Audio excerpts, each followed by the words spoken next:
This is one of those cases that hits hard from every angle.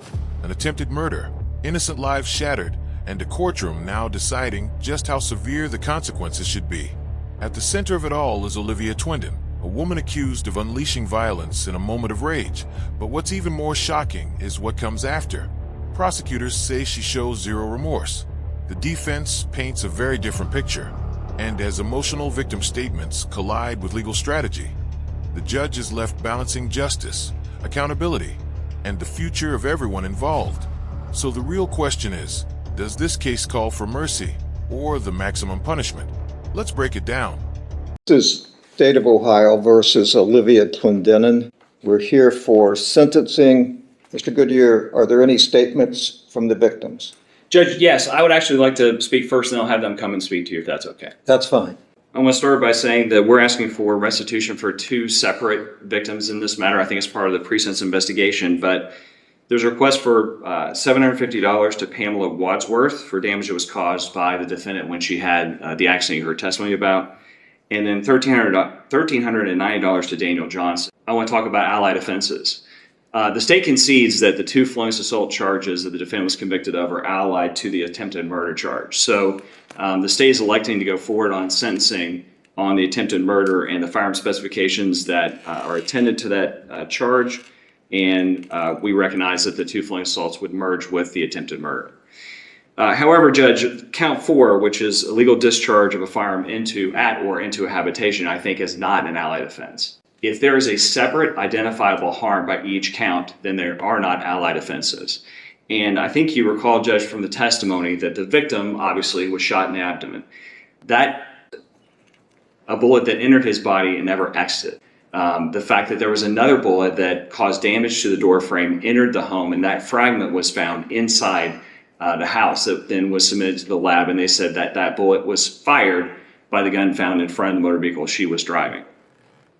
So I think pretty definitively we know that both Mr. Johnson was shot, and separately there was a shot that went into the home where there were 5 other individuals, as you recall. Improper discharge of a firearm into a habitation is an offense that has a separate identifiable harm from the attempted murder, and therefore they're not allied offenses.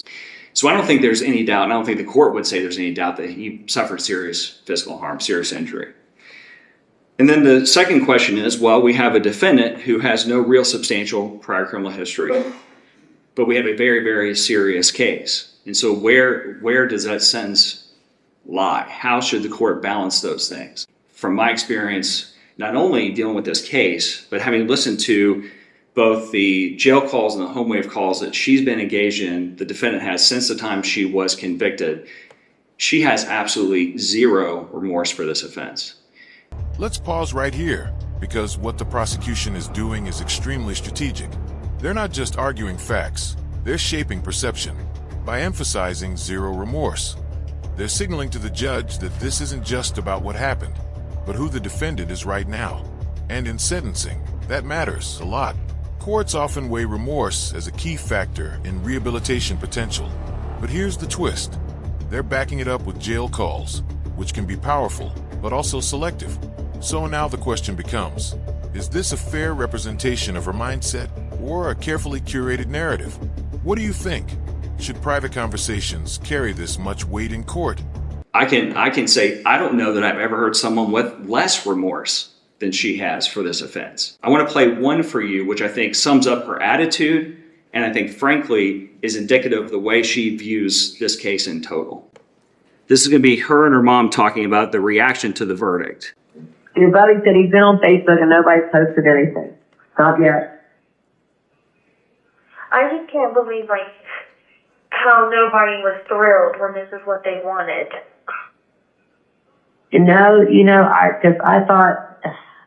I really thought they'd be hugging and laughing, well, not laughing, but hugging and basically celebrating this, but they weren't. They weren't. His mom, his grandma, and especially not Daniel. Yeah. Yeah, he was crying. Yeah. I mean, you're ruining a young girl's life. How could you not be upset? You're ruining a young girl's life. How could you not be upset? That's her reaction to the verdict. She sat here and listened to to Daniel Johnson testify, listen to her mother. She knows what she did. And her response to all of that is that the victim, because he participated in the prosecution in this case, is ruining a young girl's life. And I'll tell you, Judge, I've listened to almost all the calls she's made since sentencing, and that attitude is the attitude she's had throughout the entire process. Depending on how you calculate this, the minimum sentence that she faces is either 11 or 14 years, depending on the way you look at the specifications. And I would just say, Judge, I would argue to you that for the defendant to receive a minimum sentence in this case would demean the seriousness of the case. I think that a sentence of 11 or 14 years would not be appropriate knowing the nature of the case we have. I don't think I've ever heard someone care as little as she does about what she did. So, Judge, I would ask you now to allow the victims to speak to you as well. All right, thank you. Hi, my name is Sharon. Daniel is my grandson, and he's my heart. He's not a perfect person, but he has a good heart. He would never think of hurting somebody else. He used to be a true go-getter. He had good grades throughout school. He played football, and he excelled at it. He has many friends, and I have never met anyone who didn't like him. He used to go to the gym regularly and run miles every other day. But because of one person's rage that she admitted to feeling, nothing is the same, and I don't think it ever will be. His left side hurts constantly. He suffers from severe stomach problems because the bullet that hit his rib exploded and destroyed his intestines. And I mean destroyed. He still has several fragments of that bullet in his body, which will likely cause even more problems as he ages and those begin to move. The saddest part of all of this is that throughout the entire ordeal, she has not shown one bit of remorse or concern. That was incredibly powerful, and honestly to listen to. What you just heard is what courts call a victim impact statement, and it's one of the most emotionally charged parts of any sentencing hearing. This isn't about legal theory anymore. It's about real-life consequences. A young man's life permanently altered, a family living with pain every single day. And notice the emphasis, not just the physical injuries, but the long-term suffering, the uncertainty, the fear. Now here's something to think about. Should emotional testimony like this influence sentencing heavily? Or should decisions remain strictly based on legal facts? Because moments like this can absolutely sway a courtroom. For the man she shot instead of the ones that she wanted to shoot. She continues to look at Daniel as if he has something to do with it, as if he would drop charges when it was the state, not Daniel, that brought the charges. Your Honor, I also want to emphasize that she was convicted of attempted murder. That's not just a mistake. That's a deliberate act. And I believe with my whole heart that if she is ever enraged again, as she described it, she will do the same thing again. Please, Your Honor, give her the maximum sentence so she can never harm another person. She may have already given Daniel a life sentence with what she did to him. So there's no amount of time you could give her to actually satisfy me. But I ask you to protect others by ensuring that this doesn't happen again because of her anger. Thank you, Your Honor. Thank you very much. My name is Misty Johnson, and I'm the mother of Daniel Johnson. I'm writing to share with this court the devastating impact that Olivia's actions on January 1st, 2025 has had on the life of my son, my own life, and my family's life. Before January 1st, 2025, my son was a happy, easygoing, and carefree young man. He was incredibly athletic and dedicated to fitness, lifting weights 3 to 5 times a week, and working out almost every day. He was a person who got along with everyone he met, and it seemed like everywhere we went, someone knew him and greeted him with a smile. He was a vibrant part of our community. Since that day, my son has not been the same person. He was an innocent bystander minding his own business, When Olivia, in a fit of rage, decided to try to kill her husband and boyfriend, my son had nothing to do with her conflict, yet he is the one who has suffered the consequences of her violence. Throughout the trial, I have watched her closely. She has shown absolutely no emotion or remorse, even when my son was crying out for his life. The only emotion she displayed was for herself, or her give my son the most hateful look I've ever seen as she walked past him. It was clear that she takes no responsibility for her actions and instead blames him for the prosecution. It is only just that she is held fully accountable for the life she has forever altered.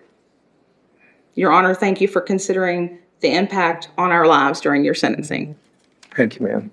Your Honor, my name is Daniel Johnson, and I'm here to give some insight on how this crime has affected my life. On the day of the incident, I was attending a New Year's Day get-together. I had been invited over and was sitting on the porch minding my business. The defendant was attempting to shoot at someone else, and I was the one who ended up being shot.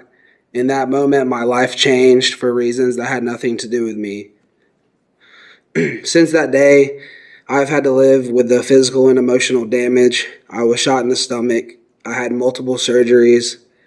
My recovery has not been simple, and it hasn't ended. I deal with chronic pain on a daily basis, along with ongoing digestive issues that have forced me to completely change how I take care of myself and eat. Mentally and emotionally, I've been dealing with PTSD. What happened that day didn't just end when the incident was over. It has stayed with me. There is a level of stress, fear, and anxiety that I now carry that I didn't before.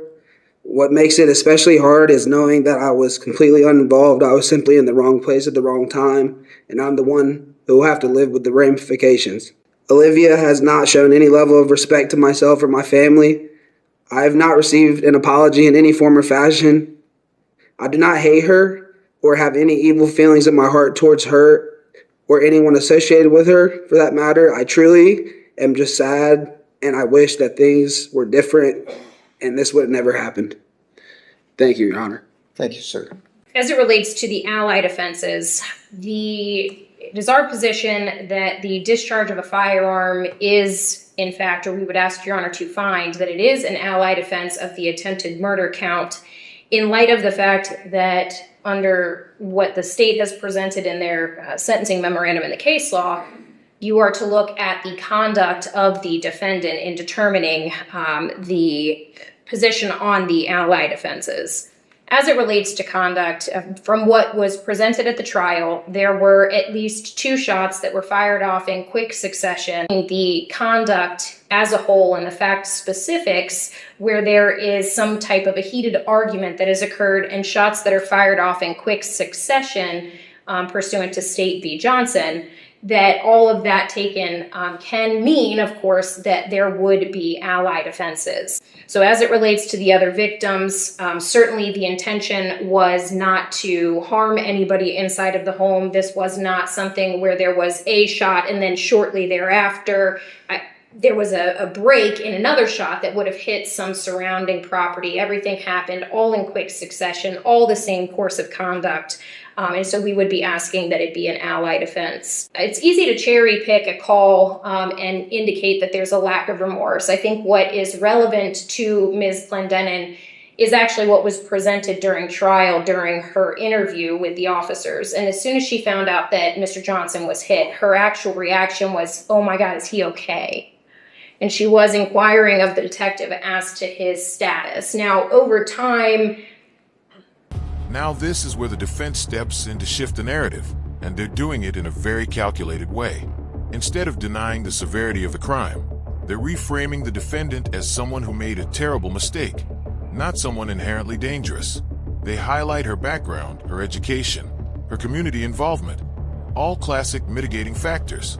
And importantly, they challenge the prosecution's claim about no remorse, suggesting that those jail calls don't tell the full story. This creates a clear contrast. Is she a cold, remorseless offender or a flawed individual who lost control in a moment of chaos? That distinction could mean years, literally years, off her sentence. People can view things differently, the impact that it has on themselves instead of looking outside of themselves. Also, my understanding, though I don't have any jail calls to play for, Your Honor, specifically, that Ms. Clendenin did speak with her family about sorry, not to say sorry, I don't want to put words in their mouth, but feeling a certain way, that it's unfortunate that Mr. Johnson and his family have had to experience this. That is my understanding of some of the conversations, certainly not all of them. Clendenin's mother appeared to be indicating she was expecting somebody to be jumping up and down, joyous and, excited, so to speak. But Ms. Clendenin indicated, well, that's not what they were doing. And here's maybe why they weren't doing that, because this is not only impacting them, but it also impacts me in my life. So, again, I don't know that it's appropriate to pick and choose the limited phone calls to not include everything. But of course, that was the state's decision and within their right to do that. I'm by no means trying to say that the serious provocation on his part by any means, but I think the actual intended individuals, according to what was at trial, were the other two gentlemen, and there was some inducement or facilitating in terms of bringing upon the offense. So in terms of the mitigating information, Ms. Clendenin, as Your Honor is aware, has remained out on bond during the pendency of this case, which was over a year, without any violations. She was an upstanding member of her community leading up to this. As part of her ownership of the dance studio, she would actually give out scholarships to kids in need. By that, it wasn't something where the studio actually gave money, but she would donate extra time, extra lesson. It's my understanding that Ms. Clendenin, also leading up to this, was attending Northern Kentucky University, so she was trying to improve her life and her standing in life. She'd recently completed a business correspondence course through Harvard University. She held a number of jobs during the course of this case and leading up to it. We again would ask Your Honor to impose a sentence of 8 years as it relates to the firearm specifications, that Your Honor would merge the discharge into a habitation with the attempted murder, and we are asking the court to impose a minimum sentence at this time. We appreciate the court's time and consideration. All right, thank you. Your Honor, I respect this court and where it stands. I would just like to say that I care deeply about my family, my friends, my business, and those who rely on me in this world. I take great pride in the impact that I have had on my community and the children that I coach, and that I basically raise them with their parents. And I will continue to do so moving forward. And to Daniel, I am very, very glad that he is well after a difficult time he has been through. And I truly hope that he has a great future, and I wish him nothing but the best in his future. Thank you. All right, thank you. I've considered the purposes and principles of sentencing, including punishment, deterrence, and protection of the public. The Supreme Court's decision in State v. Beatty, the court finds that it must impose 2 of the firearm specifications, the 5-year drive-by shooting specification and the 3-year firearm specifications. I do not believe that count 4 merges with count 1. The sentence on count 1 is 8 to 12 years to be served after the 5 and 3, and the sentence on count 4 is 2 years, but that will be run concurrent with count 1 for a total of 16 to 18 and a half years. On release, you will be supervised by the Adult Parole Authority for a period of 5 years. If you violate any of the rules of supervision, the Adult Parole Authority can send you back for 9 months per violation, up to 1/2 of your stated sentence, which would be 8 additional years they could add for cumulative violations of post-release control.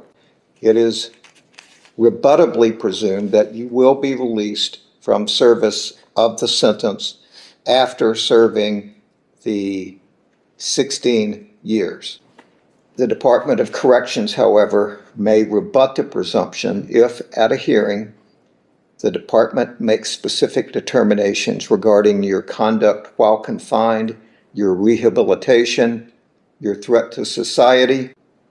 If you've not been released prior to the expiration of the 18.5 years imposed as a part of the sentence, you must be released upon the expiration of that term. Judge, can I just interject real quick since you're talking about the indefinite sentence? Yes. So the sentence you gave her on the underlying count was 8 to 12. Correct. So I believe that 4 years has to be added to the indefinite term. So I believe And just like that, the judge delivers a sentence that reflects both the severity of the crime and the complexity of the case, with an effective term stretching up to over 20 years. This isn't leniency, but it's also not the absolute maximum the victims were hoping for. The court clearly weighed everything: the violence, the lack of consistent remorse, the impact on the victim, and the defendant's background. This case is a powerful reminder of how one moment of rage can permanently alter multiple lives, and how the justice system struggles to balance punishment with fairness. If you found this case as intense and thought-provoking as we did, make sure to hit that like button. Share your thoughts in the comments, especially on whether you think this sentence was fair. And don't forget to subscribe for more jaw-dropping courtroom breakdowns.